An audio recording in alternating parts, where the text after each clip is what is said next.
విశాఖ వస్తాను, ఎన్నికల తర్వాతే విశాఖనే ఇప్పుడు ఈయన అన్నట్టు పోనీ పరిపాలనా రాజధానిగా చేస్తాను అప్పుడే చెప్పొచ్చు కదా. వెళ్ళొద్దని ఆపారు కదా అక్కడ, కోర్టులో కేసులు వేసింది అయ్యే కదా, వెళ్ళడానికి లేదు కదా.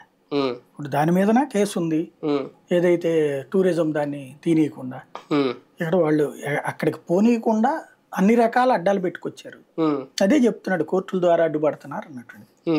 ఇప్పుడు అక్కడ ఇప్పుడు విజన్ మారిందా లేదంటే ముందున్న విజనేనా? ఇప్పుడు ముందు నుంచి అక్కడికి వెళ్ళాలని అనుకున్నాడు, వెళ్లకుండా ఆపుతూ అనేది వీళ్ళు చేస్తున్నారు.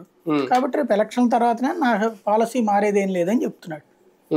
ఇప్పుడు ఎలక్షన్స్ కి క్రిందసారి ఎలక్షన్స్ కి అయితే ఇది ఎజెండా కాదు, ఈ దఫా ఎలక్షన్స్ ఖచ్చితంగా ఎజెండా. కిందసారి ఎజెండా ఏంటంటే తెలుగుదేశం వాళ్ళు ఒక ప్రచారం చేశారు, జగన్ ఖచ్చితంగా రాజధాని మార్చేస్తాడు ఖచ్చితంగా అందరూ చెప్పారు కదా, చంద్రబాబు సహా అందరూ మాట్లాడారు.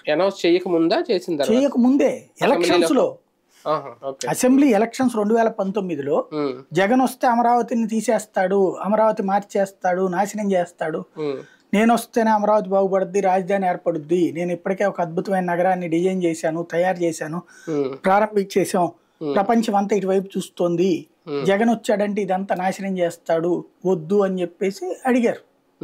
అంత ఎలక్షన్ లో చాలా అదే ప్రచారంలోకి తీసుకెళ్ళారు. తీరా చూస్తే జనమే వద్దని అనుకున్నారు.